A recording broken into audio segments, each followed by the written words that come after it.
Hi dears, welcome back. ഞാനിന്ന് വന്നിരിക്കുന്നത് new year special ഒരു റെസിപ്പി ആയിട്ടാണ്. നമുക്കിന്ന് ഷവർമ റൈസ് തയ്യാറാക്കിയെടുക്കുന്നത് എങ്ങനെയാണെന്ന് നോക്കാം. ഷവർമ ഇഷ്ടപ്പെടുന്ന എല്ലാവർക്കും ഇതും ഇഷ്ടമാവും. സാധാരണ ഷവർമയുടെ കൂടെ ബ്രെഡ് ആയിരിക്കും, അതിന് പകരം റൈസ് എന്നേ ഉള്ളൂ. എളുപ്പമാണ് തയ്യാറാക്കിയെടുക്കാൻ, ബിരിയാണി ഉണ്ടാക്കുന്ന അത്രയും പാടൊന്നുമില്ല. അപ്പം നോക്കാം റെസിപ്പി എങ്ങനെയാണെന്ന്.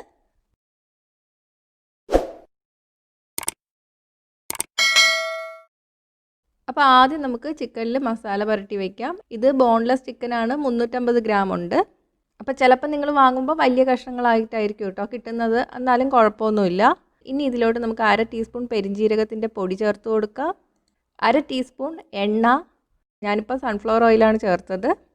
1/2 ടേബിൾ സ്പൂൺ നാരങ്ങ നീര്, 1/2 ടീസ്പൂൺ കുരുമുളക് പൊടി, 1 ടേബിൾ സ്പൂൺ തൈര്, 1/2 ടീസ്പൂൺ ഗരം മസാലപ്പൊടി. ഗരം മസാലപ്പൊടിക്ക് പകരം വേണമെങ്കിൽ നിങ്ങൾക്ക് ജീരകത്തിൻ്റെ ടേസ്റ്റാണ് ഇഷ്ടമെങ്കിൽ അതും ചേർക്കാം കേട്ടോ.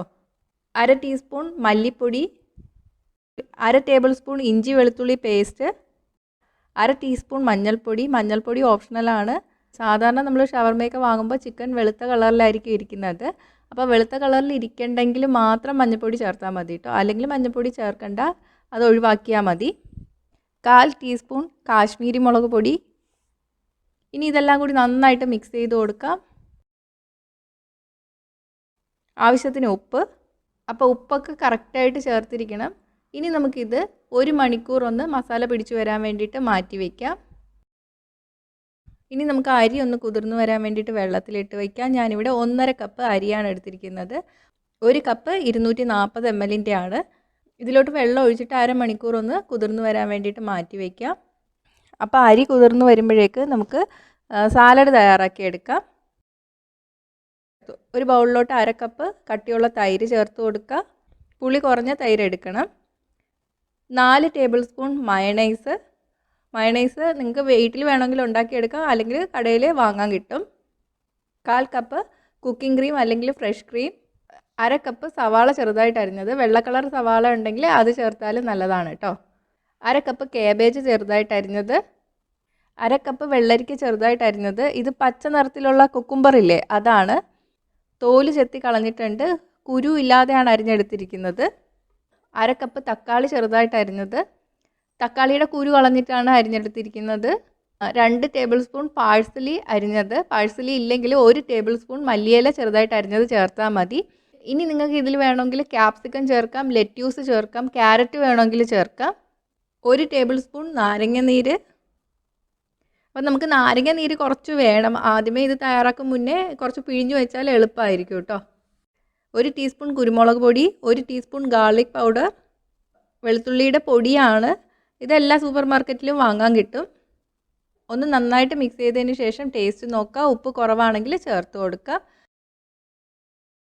നമ്മൾ വാങ്ങിക്കുന്ന മയണൈസിലൊക്കെ കുറച്ച് ഉപ്പ് കാണും, അപ്പം ടേസ്റ്റ് നോക്കിയതിന് ശേഷം മാത്രം ചേർത്ത് കൊടുക്കുക കേട്ടോ. അപ്പോൾ നമ്മുടെ സാലഡ് റെഡി ആയിട്ടുണ്ട്. ഇനി നമുക്ക് തഹിനി സോസ് ഉണ്ടാക്കിയെടുക്കാം. എളുപ്പമാണ്, 5 മിനിറ്റ് പോലും വേണ്ട. അപ്പോൾ അതിന് വേണ്ടിയിട്ട് ഒരു ബൗളിലോട്ട് 1/2 കപ്പ് പുളിയില്ലാത്ത കട്ടി തൈര് ഒഴിച്ചു കൊടുക്കാം. 2 ടേബിൾ സ്പൂൺ നാരങ്ങ നീര്, 3 ടേബിൾ സ്പൂൺ തഹിനി പേസ്റ്റ്. ഇതെല്ലാം സൂപ്പർ മാർക്കറ്റിലും വാങ്ങാൻ കിട്ടും. അപ്പോൾ വാങ്ങാൻ കിട്ടിയില്ലെങ്കിലും കുഴപ്പമില്ല, വീട്ടിൽ നമുക്ക് എളുപ്പത്തിൽ ഉണ്ടാക്കിയെടുക്കാൻ പറ്റും. ഇത് വെളുത്ത എള്ളും ഓയിലും കൂടെ അരച്ചെടുക്കുന്ന പേസ്റ്റാണ് കേട്ടോ. അതിൻ്റെ റെസിപ്പി ഞാൻ ഇട്ടിട്ടില്ല, പക്ഷെ നിങ്ങൾക്ക് യൂട്യൂബിൽ നോക്കിയാൽ കിട്ടും. 1/2 ടീസ്പൂൺ കാശ്മീരി മുളക് പൊടി. മുളക് പൊടിയുടെ അളവ് നിങ്ങളുടെ ടേസ്റ്റിനനുസരിച്ചിട്ട് മാറ്റം വരുത്താം കേട്ടോ. എരിവ് കൂടുതൽ വേണമെന്നുള്ളവർക്ക് കൂടുതൽ ചേർക്കാം. 1/4 ടീസ്പൂൺ കുരുമുളക് പൊടി, ആവശ്യത്തിന് ഉപ്പ്. ഇതെല്ലാം കൂടി ചേർത്തിട്ട് നന്നായിട്ടൊന്ന് മിക്സ് ചെയ്തെടുക്കാം. അപ്പോൾ ഇത്രയേ ഉള്ളൂ, നമ്മുടെ സോസ് റെഡി ആയിട്ടുണ്ട്. ഇനി നമുക്ക് അരി വേവിച്ചെടുക്കാം. അതിന് വേണ്ടിയിട്ട് ചൂട് കട്ടിയുള്ള ഒരു പാത്രം എടുക്കുക. ഇതിലോട്ട് 2 ടേബിൾ സ്പൂൺ ബട്ടർ ചേർത്ത് കൊടുക്കാം. തീ മീഡിയത്തിലാണ് വെച്ചിരിക്കുന്നത്. ബട്ടർ ഒന്ന് ഉരുകി വരണം. തീ കൂട്ടിയിടരുത്, ബട്ടർ കരിഞ്ഞു പോവും. ബട്ടർ ഉരുകി വന്നിട്ടുണ്ട്. നമുക്കിതിലോട്ട് ഒരു ചെറിയ സവാള അരിഞ്ഞത് ചേർത്ത് കൊടുക്കാം. വലുതാണെങ്കിൽ പകുതി എടുത്താൽ മതി കേട്ടോ. ആവശ്യത്തിന് ഉപ്പ് കൂടി ചേർത്ത് കൊടുക്കാം. ഞാനിപ്പോൾ ഉപ്പില്ലാത്ത ബട്ടറാണ് എടുത്തിരിക്കുന്നത്. ഉപ്പുള്ളതാണെങ്കിൽ ടേസ്റ്റ് നോക്കിയിട്ട് മാത്രം ചേർത്ത് കൊടുക്കുക. സവാള ഒന്ന് നിറമാറി വരണം. സവാള വഴറ്റിയെടുത്തിട്ടുണ്ട്. നമുക്കിതിലോട്ട് 1/4 ടീസ്പൂൺ മല്ലിപ്പൊടി ചേർത്ത് കൊടുക്കാം. 1/4 ടീസ്പൂൺ മഞ്ഞൾപ്പൊടി, 1/4 ടീസ്പൂൺ മുളക് പൊടി. മുളക് പൊടിയുടെ അളവ് നിങ്ങളുടെ ടേസ്റ്റിനനുസരിച്ചിട്ട് മാറ്റം വരുത്താം. ഞാനിപ്പോൾ മോളുള്ളതുകൊണ്ടാണ് കുറച്ച് മുളക് പൊടി ചേർത്തത്. 1/2 മുതൽ 3/4 ടീസ്പൂൺ വരെ ഗരം മസാലപ്പൊടി, 1/2 ടീസ്പൂൺ കുരുമുളക് പൊടി, 1 ടീസ്പൂൺ നാരങ്ങ നീര്. നന്നായിട്ടൊന്ന് ഇളക്കി കൊടുക്കുക. ഇനി ഇതിലോട്ട് നമുക്ക് വെള്ളം ചേർത്ത് കൊടുക്കണം. അരിയുടെ അളവ് അനുസരിച്ചിട്ട് വേണം വെള്ളം ചേർത്ത് കൊടുക്കാൻ. 1 കപ്പിന് 1.5 കപ്പിനേക്കാളും കുറച്ച് കൂടുതൽ, 1.25 കപ്പിനേക്കാളും കുറച്ച് കുറവ്. 3 കപ്പ് അരിക്ക് 5 കപ്പ് വെള്ളമാണ് വേണ്ടത്. വെള്ളം കൂടി പോവരുത്, കുറഞ്ഞും പോവരുത്. അപ്പോൾ നിങ്ങൾ എത്ര അരിയാണോ അളന്നെടുക്കുന്നത് അതിനനുസരിച്ചിട്ട് വെള്ളം ചേർത്ത് കൊടുക്കുക. ആവശ്യത്തിന് ഉപ്പ് കൂടി ചേർത്ത് കൊടുക്കാം. വെള്ളത്തിന് ഉപ്പ് തോന്നുന്ന വിധത്തിൽ വേണം ഉപ്പ് ചേർത്ത് കൊടുക്കാൻ. എന്നാലേ അരി വെന്ത് വരുമ്പോൾ ഉപ്പ് തോന്നുള്ളൂ. ഇനി വെള്ളം തിളച്ച് വരണം. വെള്ളം തിളച്ച് വന്നിട്ടുണ്ട്. ഇതിലോട്ട് നമുക്ക് കുതിർത്തി വെച്ച അരി നന്നായിട്ട് കഴുകിയതിന് ശേഷം ചേർത്ത് കൊടുക്കാം. ഒന്ന് ഇളക്കി കൊടുക്കുക. തീ മീഡിയത്തിലാണ് വച്ചിരിക്കുന്നത്. ഇനി ഇത് നമുക്ക് അടച്ചു വെച്ച് വേവിച്ചെടുക്കണം. അടച്ചു വയ്ക്കുന്നതിന് മുന്നേ ഞാനൊരു ടവലും കൂടി ഇട്ട് കൊടുക്കുകയാണ്. ടവലോ ഒരു തുണിയോ ഒക്കെ ഇട്ട് കൊടുക്കുക.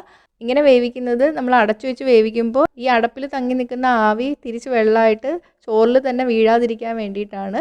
ആവിയെല്ലാം ഈ തുണി വലിച്ചെടുത്തോളും. ഒരു 10 മിനിറ്റ് കഴിയുമ്പോൾ നമുക്ക് തുറന്നൊന്ന് ഇളക്കി കൊടുക്കണം കേട്ടോ. 10 മിനിറ്റ് കഴിഞ്ഞിട്ടുണ്ട്.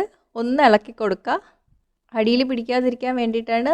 ഇനി നേരത്തെ പോലെ തന്നെ അടച്ചു വെച്ച് ഒന്നും കൂടി വേവിച്ചെടുക്കുക.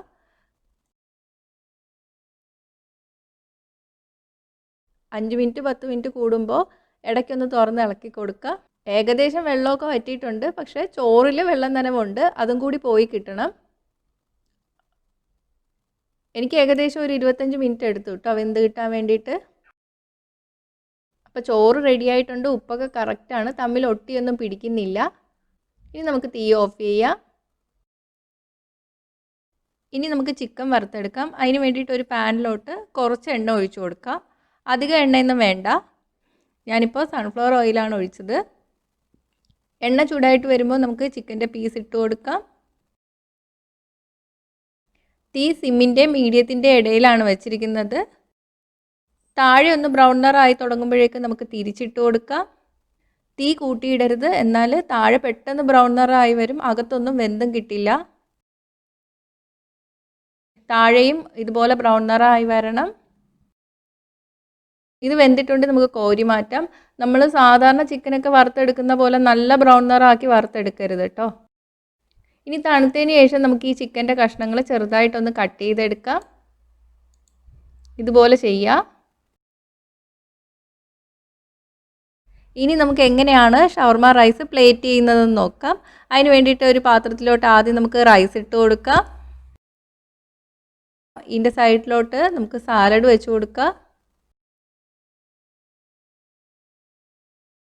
ഇനി നമുക്ക് ചിക്കൻ വയ്ക്കാം. ഇനി ചിക്കൻ്റെ മുകളിലോട്ട് നമ്മൾ ഉണ്ടാക്കി വെച്ചിരിക്കുന്ന തഹീനി സോസ് ഒഴിച്ചു കൊടുക്കുക. അപ്പോൾ പ്ലേറ്റ് ചെയ്തിട്ടുണ്ട്. ഇനി കഴിക്കുമ്പോൾ ഇതിൻ്റെ മുകളിൽ കുറച്ച് ടൊമാറ്റോ സോസും കൂടെ ഒഴിക്കണം. അപ്പോഴാണ് ടേസ്റ്റ്. ഞാനിപ്പോൾ പ്ലേറ്റ് ചെയ്തപ്പോൾ ഒഴിച്ചിട്ടില്ല. അപ്പോൾ സോസ് വിളമ്പുമ്പോൾ കൂട്ടത്തിൽ വെച്ചാൽ മതി. ബിരിയാണിക്ക് സാലഡൊക്കെ വിളമ്പുന്ന പോലെ തന്നെ സോസ് വിളമ്പിയാൽ മതി. ഓരോരുത്തരുടെ ഇഷ്ടത്തിനനുസരിച്ചിട്ട് കഴിക്കാം. അപ്പോൾ നല്ല ഈസിയാണ്. ഷവർമ ഇഷ്ടമുള്ളവർ ഇത് ഒന്ന് വീട്ടിൽ ട്രൈ ചെയ്ത് നോക്കുക. ട്രൈ ചെയ്ത് നോക്കിയിട്ട് നിങ്ങളുടെ അഭിപ്രായം കമൻറ്റ് ചെയ്യുക. ഇഷ്ടമെങ്കിൽ ലൈക്കും ഷെയറും ചെയ്യുക. ഇഷ്ടപ്പെട്ടില്ലെങ്കിൽ ഡിസ്ലൈക്കും ചെയ്യുക. കൂടുതൽ റെസിപ്പീസിനായിട്ട് ചാനൽ ഇതുവരെ സബ്സ്ക്രൈബ് ചെയ്തിട്ടില്ലെങ്കിൽ സബ്സ്ക്രൈബ് ചെയ്യാൻ മറക്കല്ലേ. അപ്പോൾ അടുത്തൊരു റെസിപ്പി ആയിട്ട് കാണാം. ബൈ.